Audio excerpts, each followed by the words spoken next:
A pandemia do novo coronavírus abalou bilhões de pessoas pelo mundo todo. E um dos campos mais afetados foi o campo do trabalho. Milhões de pessoas tiveram que alterar sua forma de trabalhar ou até perderam seus empregos.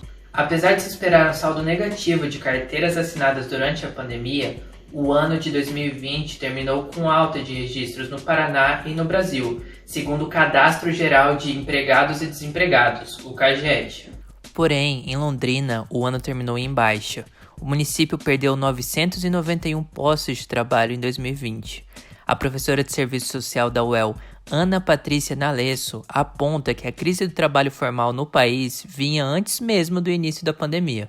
O IBGE já apontava que o ano de 2019 tinha sido, desde 2015, o pior ano para os trabalhadores com carteira assinada. Houve uma perda significativa de trabalhadores com carteira assinada. Ou seja, muitos já estavam na informalidade antes da pandemia. Os postos de trabalho criados entre agosto e novembro de 2020 não foram suficientes para cobrir a queda registrada entre abril e junho. O ano de 2020 terminou com 62.445 admissões e 63.436 desligamentos em Londrina.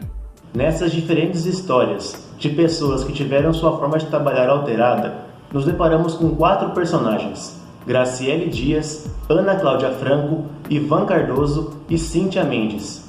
4 pessoas que tiveram duros impactos em sua forma de trabalhar. Graciele Dias é gerente de vendas de uma loja de roupas em Londrina e nos conta como foi a mudança de seu âmbito de trabalho em meio à pandemia. Então tivemos que adotar algumas medidas, de enfrentamento à pandemia. No espaço físico mesmo, lá no atendimento, a gente reduziu o número de pessoas na loja, então é bem limitado, a gente controla a entrada, número de pessoas, uso de álcool em gel constantemente, inclusive nos provadores. Assim que um cliente vá provar uma roupa, a gente já tem que passar, esterilizar todo o ambiente que ele esteve. Então, para nós teve essa mudança e para o cliente também, que às vezes não está adaptado a ficar o tempo inteiro de máscara, e é importante ficar. Nós lá, a equipe toda fica de máscara o tempo inteiro. Então, como medidas, a gente adotou tudo que os protocolos necessários. Os planos de Ana Cláudia Franco também foram radicalmente mudados com o início da pandemia. Como você estava em relação a emprego antes da pandemia e o que mudou com o início dela? Eu estava grávida e aí eu não podia trabalhar. Fazia alguns bicos, cozinhando em algumas festas de confraternização, essas coisas assim. Só que a minha esperança era que quando o neném nascesse, eu ia arrumar um emprego e ia voltar a trabalhar, ia procurar alguma coisa. Só que 2 dias depois que ele nasceu, foi quando fechou tudo. E aí eu fiquei desesperada, porque eu não sabia o que fazer.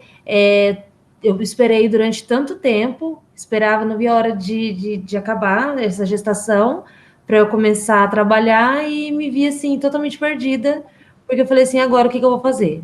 Muitas vezes a entrada na informalidade ocorre por falta de oportunidades no trabalho formal. Segundo a professora Ana Patrícia Nalesso, os trabalhadores informais possuem um salário menor do que oferece o trabalho com carteira assinada no mesmo setor. O trabalho sem carteira assinada, o trabalho autônomo, eu não ganho férias, mas eu ganho mais. Eu não tenho 13º, mas os meus rendimentos são maravilhosos, muito melhores do que se eu fosse um empregado. Não é verdade. Dados do IBGE mostram que, significativamente, o trabalho precário, o trabalho sem carteira assinada, ele traz um salário menor. Ana Cláudia, assim como milhares de brasileiros, teve acesso ao auxílio emergencial, medida do governo de disponibilizar uma renda para trabalhadores sem carteira assinada. Foi com essa ajuda financeira que conseguiu montar o seu negócio. E chegou o auxílio emergencial, que ao invés de eu pagar as minhas contas que estavam atrasadas, eu resolvi investir.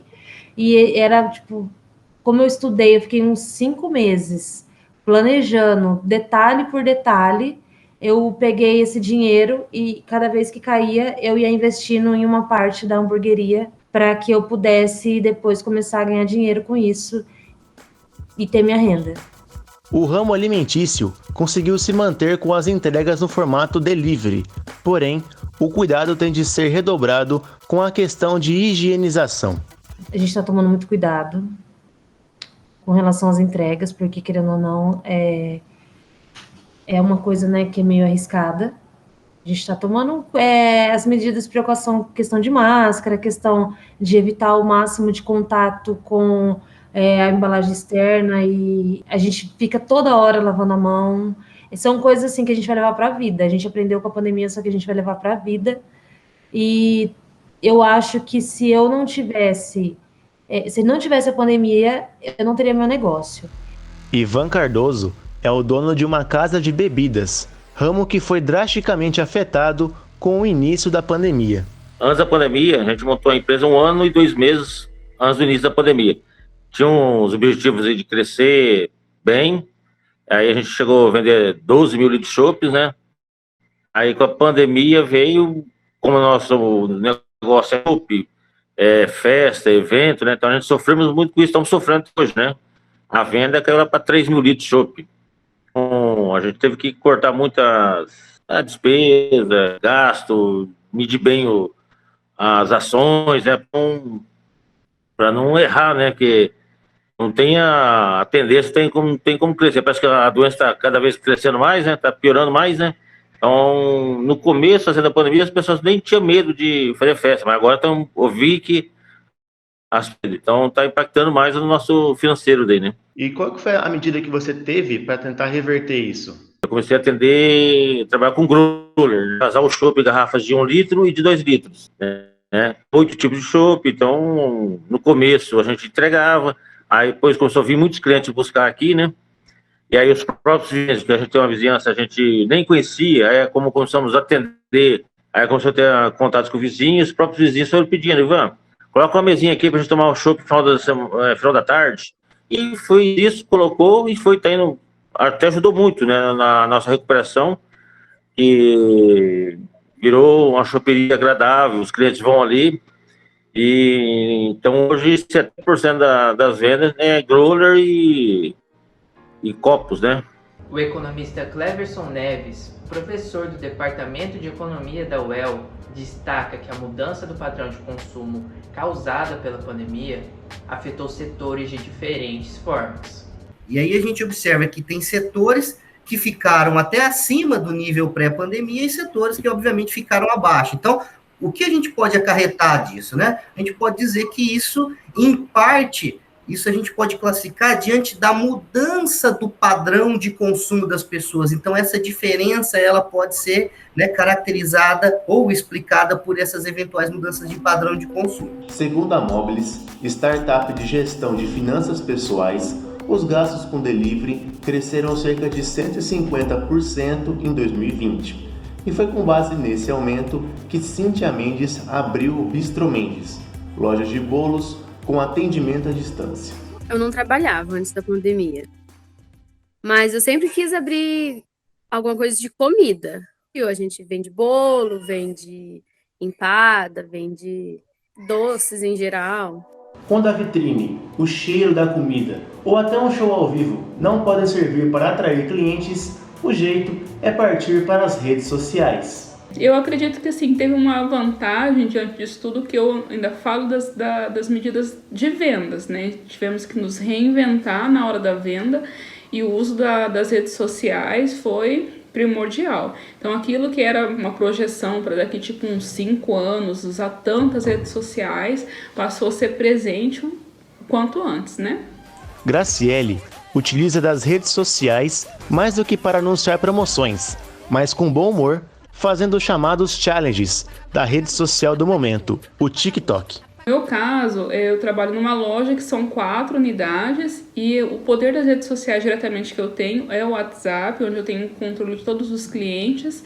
E aí o nosso Instagram, ele é usado como uma plataforma visual daquilo que a gente oferece, e o TikTok a gente usa para poder fazer alguns vídeos para animar mesmo a galera e chamar a atenção, né? E tem dado resultado? Bastante, a interação é muito grande.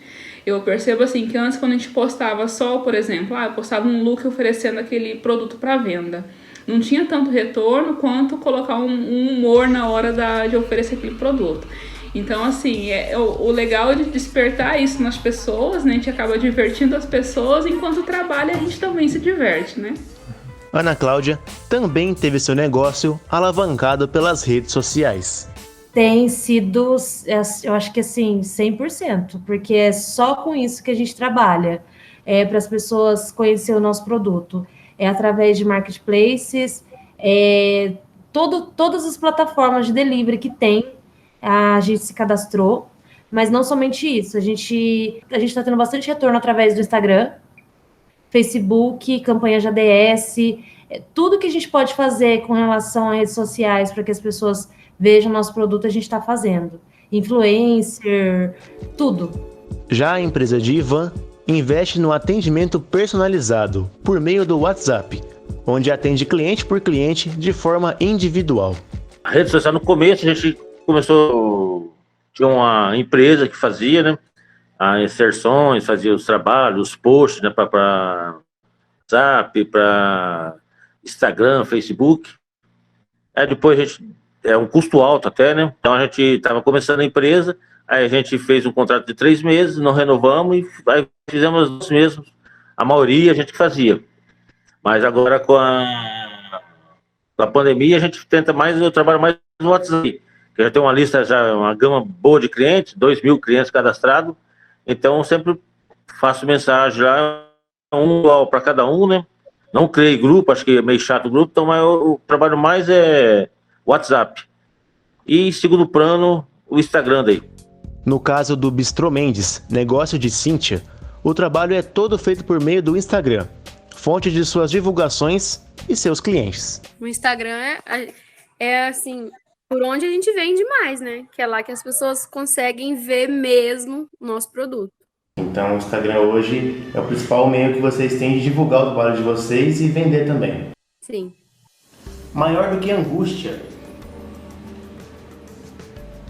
causada pela pandemia é a esperança de tempos melhores com o fim dela. Olha, eu acredito que vai melhorar no sentido de que a gente está se preparando para começar a atender presencialmente, sair do delivery e não sair do delivery, né? Expandir, e eu acredito que até lá a gente já vai estar pronto, preparado, ter organizado, ter alugado um lugar e assim, eu só penso que é daqui para mais, para melhor, se Deus quiser. Acaba voltar, né, a gente atender, que nosso ramo de negócio é festa, é alegria, é casamento, então é um ramo que está sofrendo muito, é o ramo de eventos, né? Pessoal de buffet, a gente tinha muito contato, a gente tem contato, então o pessoal está se virando, né? Com esses muitos buffet que fechou, então eu espero que volte logo, porque senão o povo vai sofrer muito. Tem muitas famílias dependendo disso daí, né? A gente sonha, né? A gente quer muito abrir a loja física, porque quando acabar... A gente hoje vive do delivery, porque todo mundo pede muito delivery. Assim que abrir tudo de novo, vai cair muito, lógico. Aí a gente planeja abrir uma loja física. Mas quando der também, né? Nossa, não vejo a hora de acabar tudo isso, né? Tende a melhorar muita coisa. O fluxo de pessoas na loja, a pessoa se sentir segura de andar, de poder ir lá provar uma roupa, poder visitar, né, a loja, adquirir o seu produto. Embora assim também acho que o novo normal já existe, né? Então já virou hábito de muitas pessoas comprar online, então a gente assim conseguiu se adaptar nesse sentido também. Então acho que a questão da segurança mesmo em relação à saúde de todos nós vai ser fundamental. A esperança é grande. Muita.